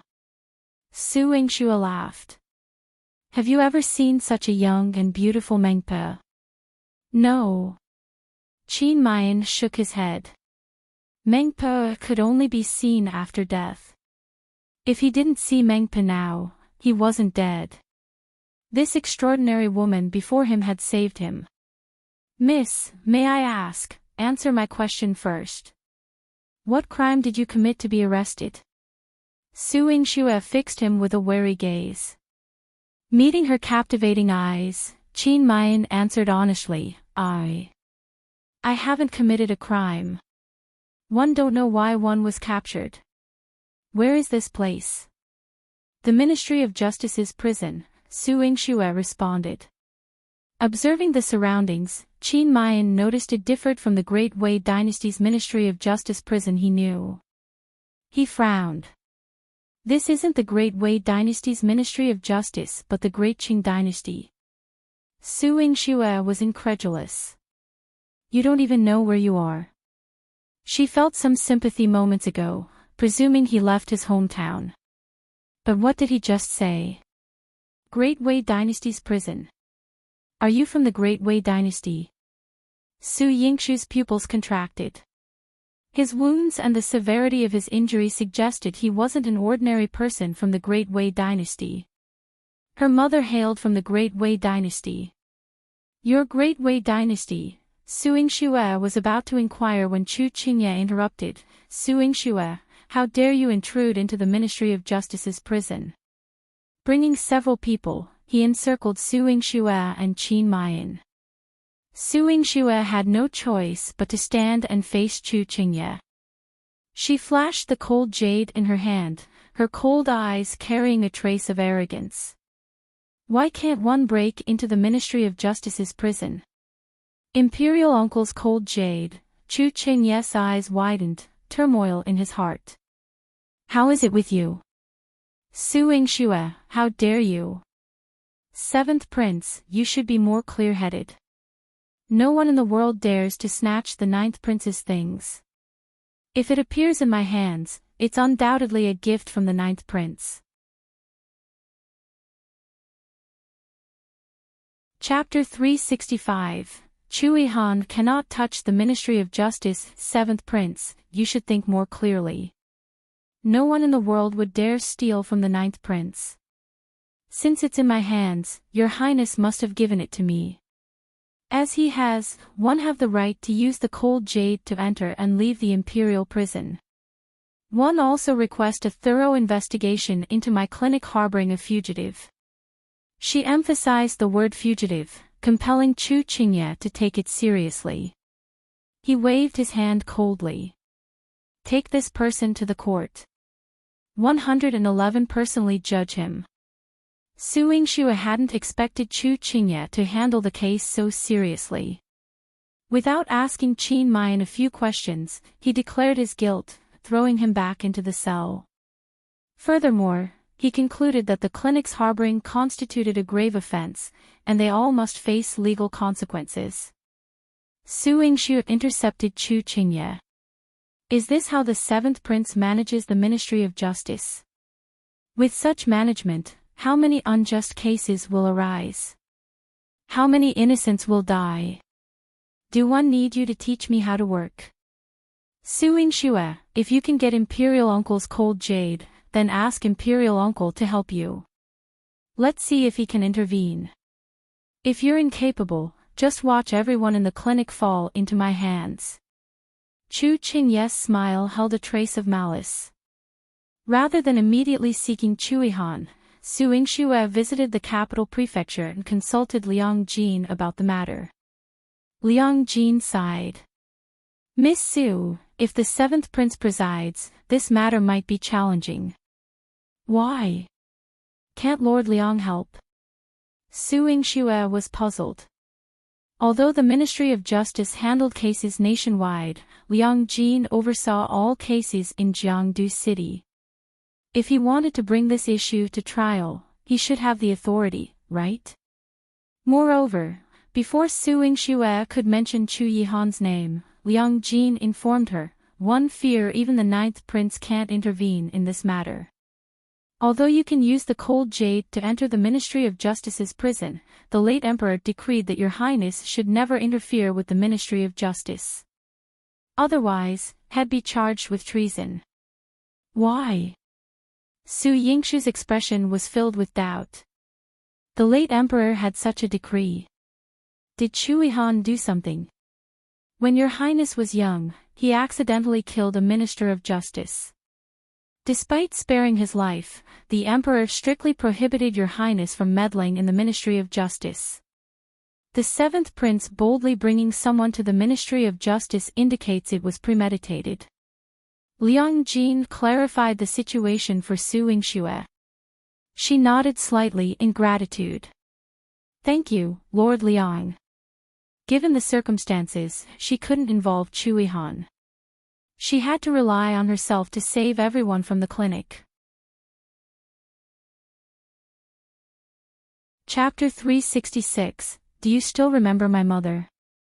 After scolding Yingxue, he turned around and handed half of the token to Lu Shulan. Laner, you are now the aunt of the residence. I'll leave the accounts and the token to you.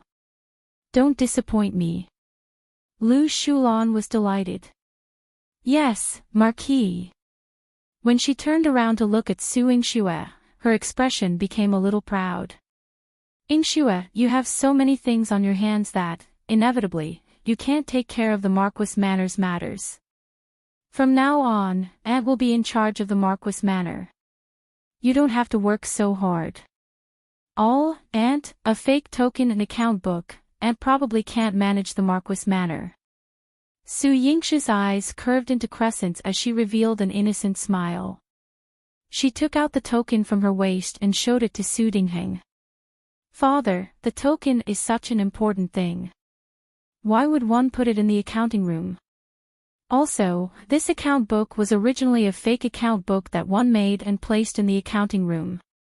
I wanted to see what kind of evil people there were in our Marquis Manor. Flo, did it end up in the hands of father and aunt now? Isla rhetorical question made Su Dingheng stunned. You. The token in your hand is the real one. Why don't father compete? Su Yingxue brought the token to Su Dingheng's side. Su Dingheng had another token on him. Fi compared it with the token in Su Yingxue's hand and Lu Shulan's hand.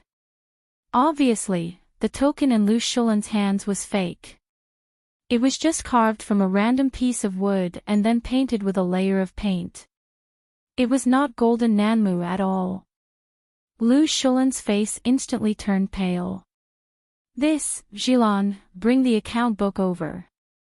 Su Yingxue called out, and Jilan immediately brought over the real account book. She handed it to Su Dingheng and asked him to check it carefully. Father, are there any mistakes in the account book? Su Dingheng blushed. There's no mistake. Since there is no such thing, does father still want to take back my right to manage the household? Su Yingxue blinked her big innocent eyes as if she had been bullied. Su Dingheng looked a little unhappy. He glared at Lu Shulan with resentment. Some people have evil thoughts. You should manage the household. Yes, father.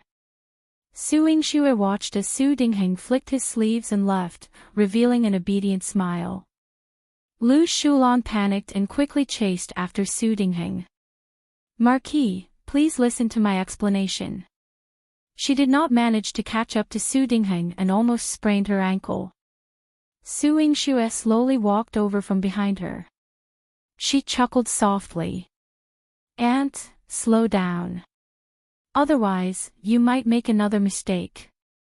The gains will not make up for the losses. The cynicism in her eyes slowly turned into mockery. Lu Shulan bit her lip and blood flowed into her mouth. Su Yingxue walked to Lu Shulan's side. She was half a head taller than Lu Shulan. She bent down and faced her face. She had a calm smile on her face. Does it hurt to fall into this pit? Lu Shulan's heart sank. Of course, it hurt to fall into this pit.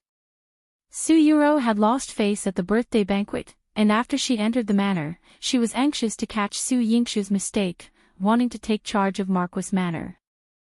However, because she had stolen the fake account book and token, she had made Su Dingheng loathe her. Not only had she fallen into the trap that Su Yingxue had specially made for her, but she had even fallen and bled. Flo, could it not hurt? Eldest young miss, do you want to chase us out again?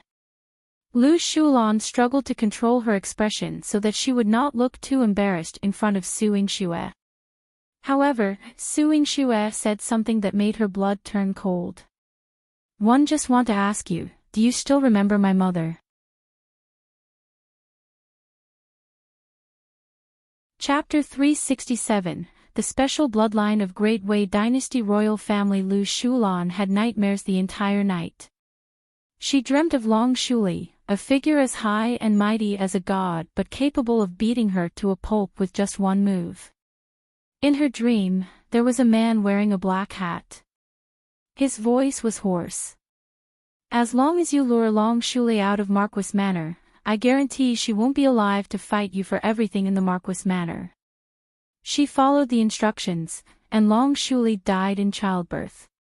She thought that after so many years, no one would bring it up again. However, she didn't expect Su Yingxue to question her.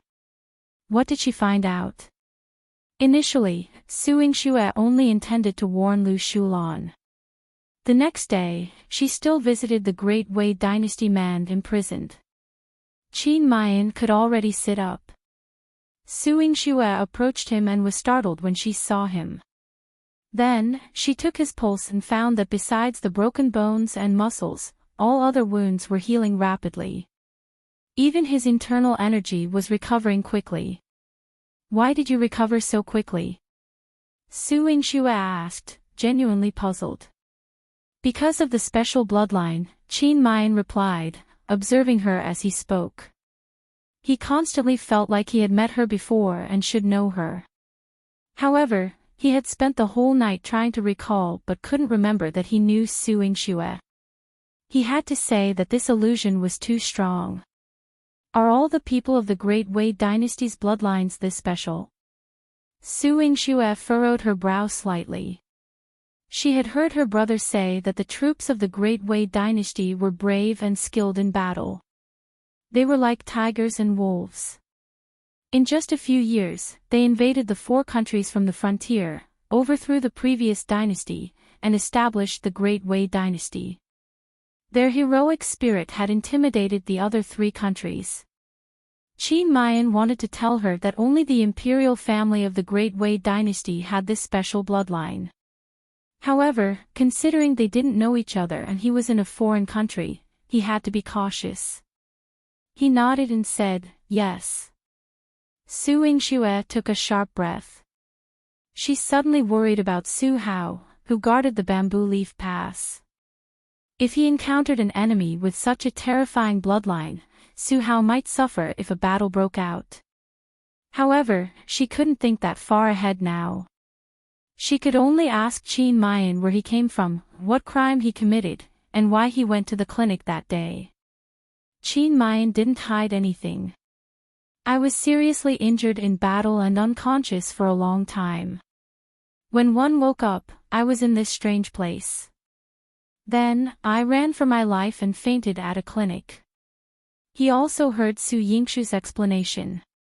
In that case, I have implicated your clinic. You've indeed implicated my clinic, but you're not a member of the Great Qing Dynasty. Even if you were casually treated as a fugitive, you wouldn't have been able to seek justice. Su Yingxue's brows were furrowed with worry. This was what disgusted Chu Chengye. If anyone claimed someone was a fugitive, he would immediately sentence the person to death and implicate the clinic. It wasn't difficult for him. However, if Yingxue wanted to overturn the case for the clinic and couldn't ask Chu Yihan for help, it was difficult. Liang Jin couldn't do anything about it either. The emperor then viewed her as an enemy and didn't help her. No matter how one looked at it, the situation was a dead end. Chu Chengye had forced her to beg him. Miss, if you wanted to save someone, I had. Qin Mian had just taken out a bright yellow jade pendant with the word Wei carved on it. He was prepared to say that as long as he revealed his identity, the people of the Great Qing Dynasty wouldn't dare to unjustly kill him. But before he could finish, Yingxue left. Qin Mian couldn't help but laugh as he looked at her departing figure. She's impatient. Chapter 368. Chu Chengye couldn't sit still anymore. However, he had intentionally concealed it from her, so it was normal for Yingxue not to listen to him finish speaking. At the very least, her decisiveness was rare. After Yingxue left the imperial prison, she stayed in Marquis Manor. At this time, the more Chu Chengye forced her to look for him, the more she wanted to delay meeting him. He might not harm the people in the clinic, but if she entered the 7th prince's residence, it would be hard to say. When she returned to the Marquis Manor, Wu Jinyan had also come over. Wu Jinyan saw that her expression was cold, and she could feel her fatigue. She quickly helped her sit down and sprinkled some perfume on her. The matters of the clinic and the Marquis Manor are a lot. You should take some time to rest. Otherwise, if your brother finds out, he'll be heartbroken. Brother sent a letter. Yingxue's eyes lit up. Wu Jinyan handed her an envelope. He just sent it over. He even brought back a few seashells and conches from the beach for us to enjoy. Wu Jinyan handed a few pieces of colorful shells to Yingxue. I made a wind chime with the rest and hung it at the head of the bed. Listening to the sound of the wind chime every day is like smelling the scent of the sea. Sister-in-law, it seems to me that you're not just smelling the sea breeze. You're sensing my brother's affection for you, right? Su Yingxue winked playfully. Wu Jinyan, a practical person, only spoke this way when it came to the sweetness between her and Su Hao. At the mention of Su Hao, all the longing in her heart surged out. In the past, we couldn't see each other every day, but being in Jiangdu City together, I didn't know that the pain of longing could be so intense. Su Yingxue could tell that she missed Su Hao very much. 3 years of waiting wouldn't pass in the blink of an eye. She didn't expect someone as careful as Wu Jinyan to boldly go to Bamboo Leaf Pass to look for Su Hao. However, all of this happened later. Right now, her heart was only occupied with her mother and the clinic. She still wanted to find some clues from that man from the Great Wei Dynasty, so she flipped through all the records left behind by her mother. However, she found that her mother had written so much, yet there was no record of the Great Wei Dynasty, especially the Great Wei Dynasty's imperial family. Su Yingxue felt that her mother's thoughts were becoming more difficult to guess. She took out the black box that couldn't be opened. She wanted to use poison to corrode the box and open it, but it turned out that not only could the box not be corroded, but its surface became even brighter. Su Yingxue was speechless. She felt powerless. Mother, can't the mystery you left behind be solved a little easier? Su Yingxue thought to herself. The next day, before Su Yingxue went to the accountant's office, Su Yuro came to her courtyard. She had red eyes and looked like she wanted to eat someone up. Su Yingxue, you bitch. You went to seduce the 7th prince again. Su Yingxue yawned and started to wash up leisurely. She asked Su Yuro, how did I seduce the 7th prince and how did you find out? Before dawn, the 7th prince sent someone to ask me what you have been doing recently. If you hadn't seduced the 7th prince, why would he be so obsessed with you? Su Yingxue. If Yuan Ruo hadn't stopped her, Su Yuro would have pounced on Su Yingxue and torn her face off. Su Yingxue shrugged innocently. Just answer whatever he asks. Anyway, Su Yuro didn't know what she had been up to recently, and Chu Chengye couldn't get anything out of her either. It was just that he couldn't sit still. Chapter 369. In front of Long Shuli, he was too useless. Su Yuro was furious when she saw her like this. Su Yingxue, you're shameless. You hooked up with the 9th prince and even seduced the 7th prince. You, Shulan, tell her to scram, Su Yingxue said indifferently. Shulan complied and immediately gestured for the servants who were sweeping the courtyard. Escort the 2nd young miss out. She didn't know how to fight, but the servants were all strong and sturdy. They dragged Su Yuro to the door and threw her out. Su Yuro fell on her butt and cried in pain. Su Yingxue, just you wait. I won't let you off. Shulan curved her lips and smiled at her. 2nd young miss, it's better to go back and recuperate before returning. Su Yuro was supported by someone. The whip wounds on her body had yet to heal, and her butt suffered another fall. She cried back to Sunset Garden. Su Yingxue took Shulan to the accountant's office to handle some matters. Shulan reported, yesterday's expenses in the residence were normal. However, Marquis wanted to order a new batch of furniture and renovate the courtyard, costing 850 taels. Su Yingxue raised her eyebrows. Why did father suddenly want to repair the courtyard? Is he planning to give it to Qingxin Court? Shulan shook her head, saying with some difficulty, Marquis mentioned that Miss had previously damaged his courtyard and left it unrepaired. Now that Miss is in charge, he requested you to fund the courtyard's renovation. Su Yingxue sneered. How long had it been since she damaged his courtyard? Why was he thinking of renovating it only now? However, when Wu Jinyan came over yesterday, he had given her a substantial dividend. With the business in her hands becoming more profitable, 850 taels of silver didn't seem like much. She crossed out this record from the account and instructed Jilan, allocate 2,000 taels of silver to father. Let him repair or expand the courtyard as he wishes. Shulan felt a pang of concern. Miss, Marquis is extorting you. Why spend 2,000 taels of silver on this?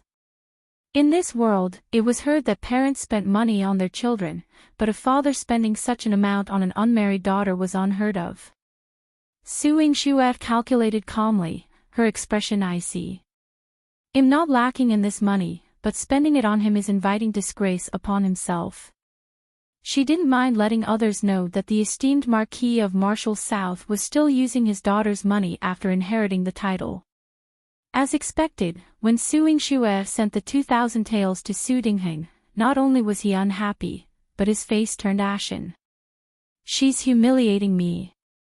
Shulan's soft and delicate hand caressed his chest as she said gently, Master, this gesture from Yingxue is her way of showing respect to you. This 2,000 taels of silver is something an ordinary family would never spend in their lifetime. Yingxue gave it to you willingly, indicating how much she respects you as her father. She appeared to praise Yingxue, yet she was aware of Dingheng's sense of inferiority. She stoked his anger, highlighting his growing inadequacy as a father in the presence of his daughter. Dingheng felt ashamed and grew to hate Yingxue even more. His eyes filled with resentment. Mother is like this, son is like this, and so is her daughter. In front of the three of them, one will be as useless as a worm. Back then, he accidentally slept with Long Shuli and felt inadequate to marry her. Long Shuli was renowned worldwide, yet he remained obscure. He was useless. Even inheriting the noble title was credited to him by the old master because of Su Hao. Now, Yingxue surpassed him in every aspect. He was useless as a husband, useless as a father, and would always be inferior in front of Long Shuli and her bloodline. Chapter 370, Lin Sisi who was hiding he hated Long Shuli.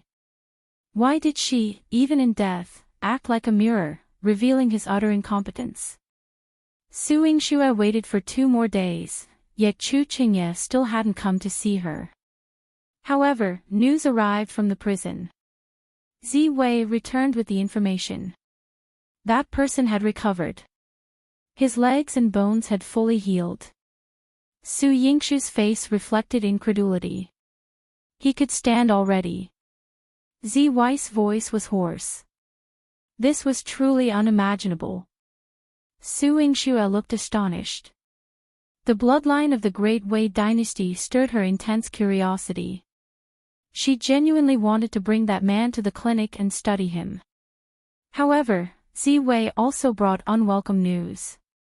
The people from the clinic were tortured. Who? Was it Chengye's doing? Yingxue's heart tightened. Yes, Manager Qi, Ziwei replied.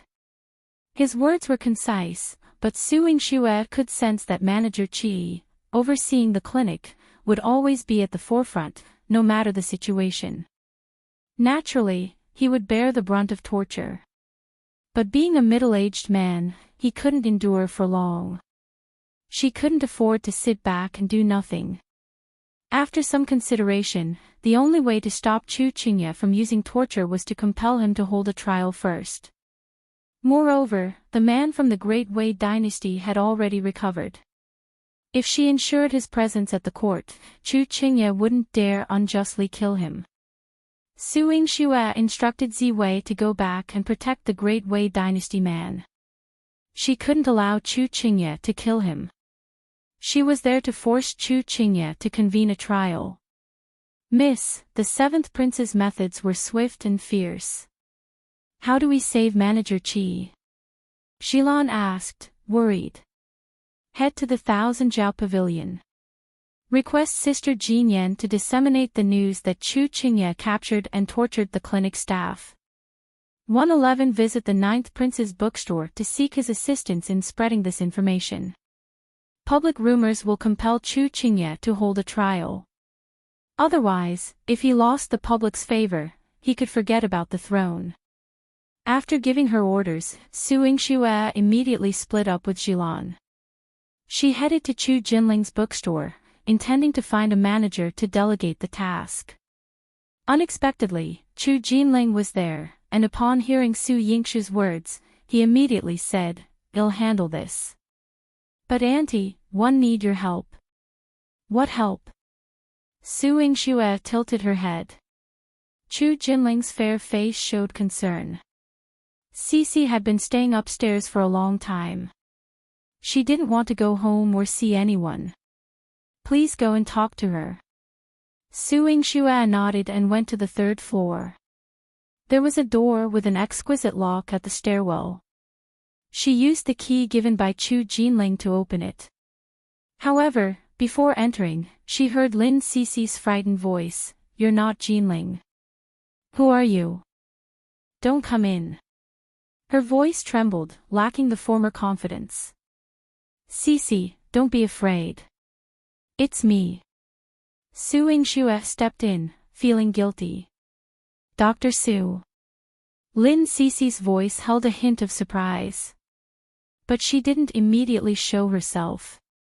Instead, she remained behind the bookcase and said softly, "Did Jinling send you to accompany me?" "I am fine." "If you're fine, why don't you go home? Why don't you see anyone? Why are you hiding in the dark? Why don't you even see me?" Su Yingxue's tone was filled with concern. When she first met Lin Sisi, she also had flaws on her face, but she was arrogant and willful. Now that her appearance was ruined and she was hiding, she looked like a little kitten who was seriously injured and only dared to lie in the dark and lick her wounds. It was unbearable. Chapter 371, Shameless Entanglement. Lin Sisi's voice choked with emotion. "I don't want to go out looking like this, scaring people, or upsetting you."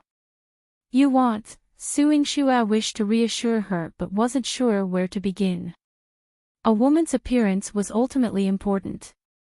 But to Lin Sisi, Su Yingxue thought, even if you hide, the ninth prince will still cherish and adore you. A glimmer appeared in Lin Sisi's eyes as her choked voice revealed a hint of relief. "Jinling is kind. He doesn't disdain me and has always been by my side.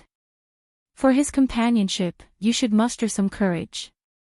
Do you want him to remain confined here forever, hiding in these bookshelves with you?" Su Yingxue sighed softly. Lin Sisi bit her lip and shook her head. "I don't want that. Jinling is a prince. Fi can't stay here with me forever." The other day, noble consort Shao had sent someone. Although Chu Jinling had requested her to stay upstairs, she couldn't resist overhearing. Granny Song beside noble consort Shao had remarked that he shouldn't keep spoiling her. If it persisted, she wouldn't allow him to marry her. Her heart trembled, but she couldn't overcome the fear within her. "Since you're aware, you should be braver. Even if others view you differently or hurt you with words, your life isn't dictated by them. They can't influence your life." Su Yingxue tried her best to persuade her. She untied the red jade whip from her waist and handed it over. "This is what you gave me before. Take it back now." While she disagreed with Lin Sisi's previous temper tantrums, she needed a means to defend herself now. Lin Sisi cautiously moved out of the bookcase. One hand covered her face, and the other reached for Su Yingxue's whip. Despite wielding this since childhood, holding it now felt incredibly foreign to her. "Shao Rushue, how many times must I say it for you to understand? I don't like you, so even if you come 10 times a day, it's pointless. Leave." Chu Jinling's voice echoed from downstairs. Su Yingxue went to take a look, followed by Lin Sisi. However, Lin Sisi stayed in the shadows, whispering, "It must be Shao Rushue again." She pouted, her words tinged with bitterness.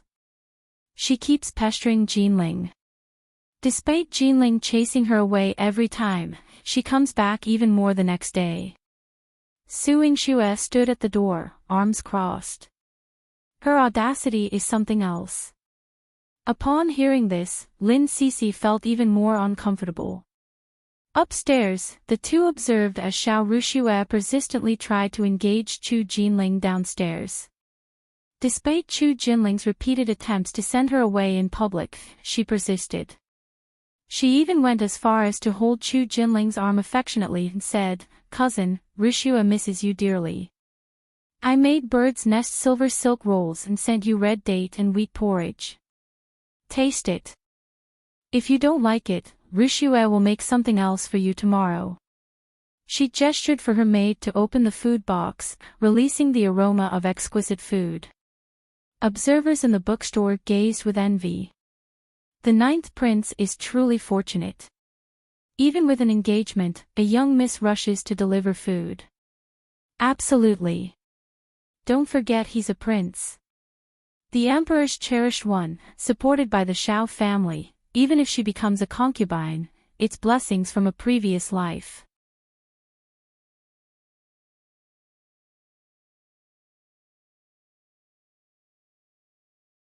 Chapter 373, I'll kidnap him, you do it. The fear in Sisi's heart surged again. She instinctively turned to run. Chu Jinling embraced her. "Sisi, don't be afraid. If she dares to insult you, I'll teach her a lesson." "Men," she said, "Sisi's face is ugly. Hold her down and slap her face until it's swollen." A trace of hostility appeared in Chu Jinling's clear eyes. He gestured, and someone pinned Yingxue to the ground. However, being from the Shao family, before Chu Jinling's men could act, they hesitated. "Your Highness, do we have to resort to violence?" They were all sent by noble consort Shao to be by Chu Jinling's side. If they laid hands on the Shao family, they had to consider noble consort Shao's reputation. "Cousin, you detest Yingxue. Even if I were beaten to death by you, I wouldn't dare to complain. But if you hit me for Sisi, I fear if Aunt finds out, she won't let her off. If the Shao family finds out, they will not spare the Lin family." Yingxue struggled. Despite being restrained, she still dared to glare at Sisi. Sisi held on to Chu Jinling's clothes tightly, gritting her teeth. Noble consort Shao, the Lin family, was Yingxue using these to torment her? "Yingxue, do you think I, Sisi, have been scared since I was young?" Yingxue trembled. The voice sounded as cold as hell, sending shivers down her spine. Sisi turned, skillfully wielding the whip. The red jade soft whip like a spirit snake danced in her hand, leaving scars on Yingxue's face. She whipped Yingxue several times before she could even scream in pain, and her face bore the semblance of a flower. Sisi's temper flared up, and her whole being exuded a stormy aura. "You said him ugly, right? Look at yourself now." Su Yingxue brought a mirror for Yingxue. Seeing her face, Yingxue's expression contorted as she cried out dramatically, "Oh! My face! My face!" Su Yingxue chuckled. "Miss Shao, do you think you still have the right to compare looks with Sisi?" "No. I don't want to be disfigured. I don't want to look like a monster." Yingxue screamed, attempting to escape. Chu Jinling gestured. "Stop her. She publicly insulted Sisi. Now everyone can see how beautiful her face is." Chu Jinling's men hesitated to hit Yingxue but had to restrain her. People outside the bookstore were shocked by Yingxue's face. "Who's that? Why so ugly? I thought she was a noble's daughter. Wait, isn't she the miss of the Shao family who comes here often? How did she become so ugly?" "I'm not ugly. I'm not." Yingxue sobbed, her face a mix of blood and tears, makeup smeared, appearing ghastly. Su Yingxue smirked in satisfaction. Looking at Lin Sisi again, the fear and cowardice seemed to have vanished after the whipping incident. She smiled, walking to Su Yingxue and handing her the whip. "Doctor." "Su, hey, race yours." Su Yingxue couldn't help but laugh. "This is yours. Just take it that you lent it to me previously. Now, I'll return it to its original owner." "No." Lin Sisi refused decisively and stuffed the whip back into her hand. "It's yours since I gave it to you. There's no reason to take it back. Besides, one won't beat anyone up again. With Jinling by my side, I feel at ease."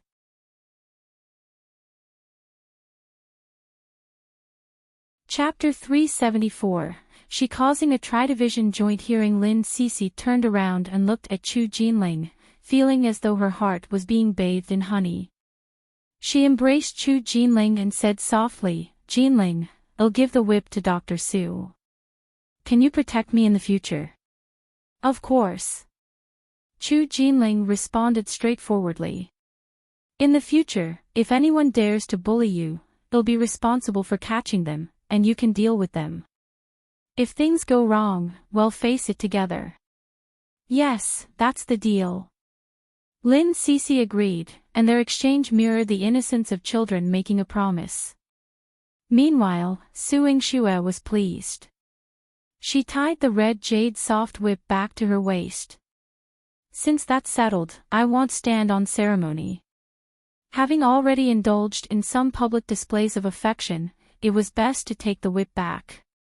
"I've already taken care of it, Auntie. Don't worry." Chu Jinling winked at her. Su Yingxue returned home and waited calmly for a day. The next day, rumors began circulating among the people. "I heard the people from Tongchang Medical Center were arrested. They were innocent. Everyone from the clinic has been thrown into prison. It was the 7th prince who arrested them, but no reason was given. One heard they even used torture. Oh my, the person in the Ministry of Justice's prison hasn't just been beaten, but is also covered in blood. How pitiful." Rumors spread faster than the wind. In less than a day, the entire Jiangdu city knew that Chu Chengye had captured and tortured people. Chu Chengye sat in the Ministry of Justice. The Assistant Minister of Justice was sweating profusely. "Your Highness, these rumors are a force to be reckoned with. Now that they are getting more and more intense, can we choose a date to hold a court hearing? If this dragged on, not to mention the rumors among the people, even the emperor would have to ask about this matter." The atmosphere around Chu Chengye turned cold. Su Yingxue, she dared to use such a trick instead of coming to me. Does she think I'll yield? "My lord." "Report." A bailiff came to report that a large crowd had gathered at the entrance of the Ministry of Justice. They were all requesting for a trial of the Tongchang Medical Center case. If the trial was not to be held, they would be released. How dare they? Disperse them. The Assistant Minister of Justice was visibly trembling. Their Ministry of Justice's strict reputation was already not a good thing. Every time a case was tried, there would be a large number of people watching. Now that the case had been dragging on for so long without being tried, he was extremely troubled. However, this prince sitting there was extremely popular, and offending him was not an option. Chu Chengye's face turned grim. After he saw the Assistant Minister of Justice sending people out, the bailiff returned to report that more and more people were gathering at the door. They were being led by a woman who demanded an immediate court hearing, or else she threatened to go to the imperial court and beat the Dingheng drum to voice her grievances. Su Yingxue. Chu Chengye's expression changed drastically. Without seeking him, she dared to beat the Dingheng drum. Accompanied by the public, Su Yingxue pounded the Dingheng drum outside the palace, surprising the ministers of the Hall of Diligent Government. She observed from a distance that after the court session ended, the ministers began leaving the palace. When Liang Jin emerged, he was accompanied by a high-ranking official in purple attire. Liang Jin said, "Miss Su, the Emperor has decreed an immediate trial, presided over jointly by the Capital Prefecture, the Supreme Court, the Ministry of Justice, and the 3 departments." This outcome far exceeded Su Yingxue's expectations.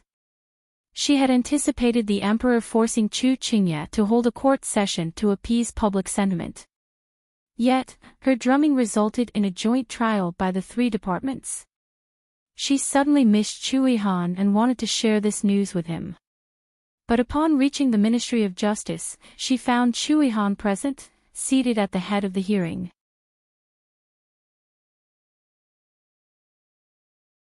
Chapter 375. Chu Yihan's methods. He looked at her with a blaming gaze, exerting invisible pressure on her, causing her to tremble. Su Yingxue felt that she might be in a little danger after the confrontation. Chu Qingye sat in the referee's seat.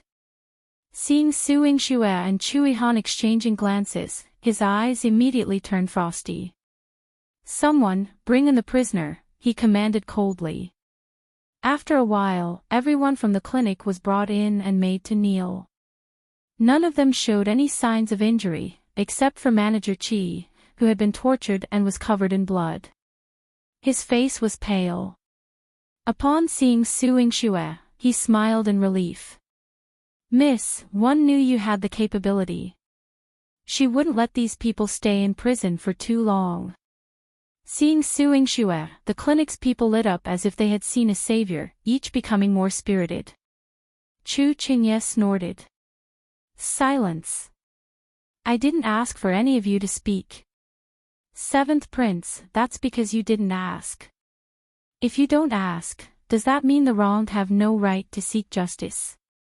Su Yingxue's tone was forceful, like a punch landing on Chu Qingye's face.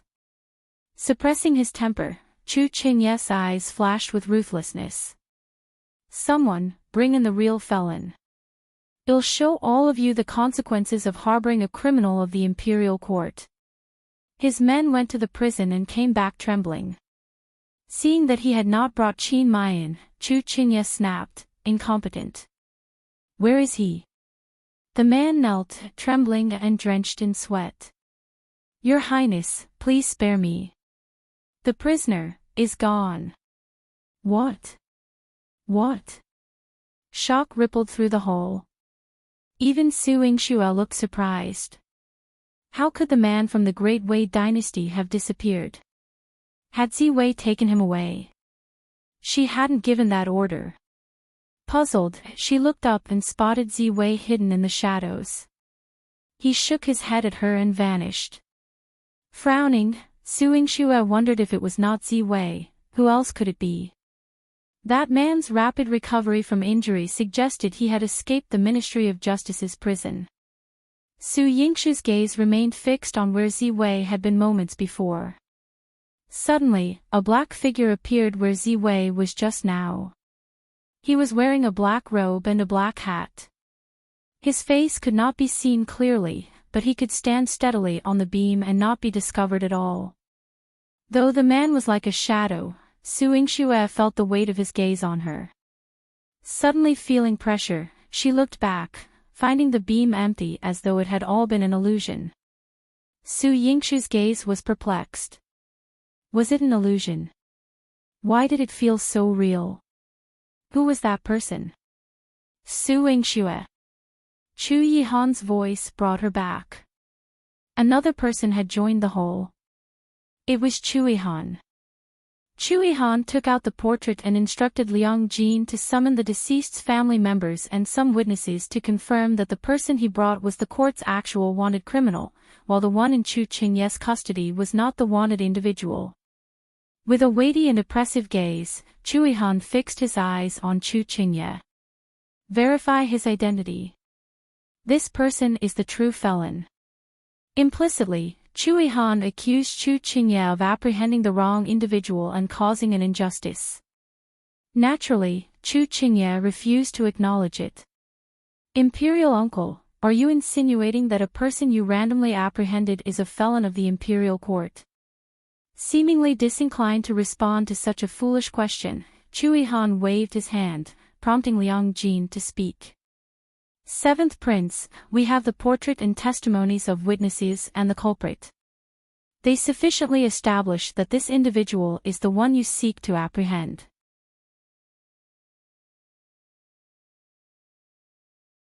Chapter 376. Beat Chu Chengye. In other words, Chu Chengye had no choice but to admit that he had apprehended the wrong person, causing an injustice. Chu Chengye's handsome face was steeped in hostility as he forcefully pushed Liang Jin aside. I said I didn't make a mistake, then it isn't. This matter falls under the jurisdiction of the Ministry of Justice and is not something the imperial uncle can meddle in. Please leave the Ministry of Justice immediately, or else. What else? Chu Yihan stood up. He was also a high-ranking noble, who effectively suppressed Chu Chengye with his fierce and domineering aura. Standing at the head of the table, he coldly gazed at Chu Chengye. Father has decreed that I cannot interfere with the Ministry of Justice. However, that doesn't mean I cannot rectify an injustice. As a prince, your careless handling of the case warrants punishment. I won't admit it. Chu Chengye's face flushed crimson. I won't accept it. Your words mean nothing. Even in front of the father, I won't acknowledge it. Fine, then let's proceed to the Hall of Diligent Government. Chu Yihan ordered everyone to be taken to the Hall of Diligent Government. Seeing this, Liang Jin stepped forward to caution Chu Chengye. Seventh Prince, this case falls under the jurisdiction of the Ministry of Justice, and our 3 divisions can decide it.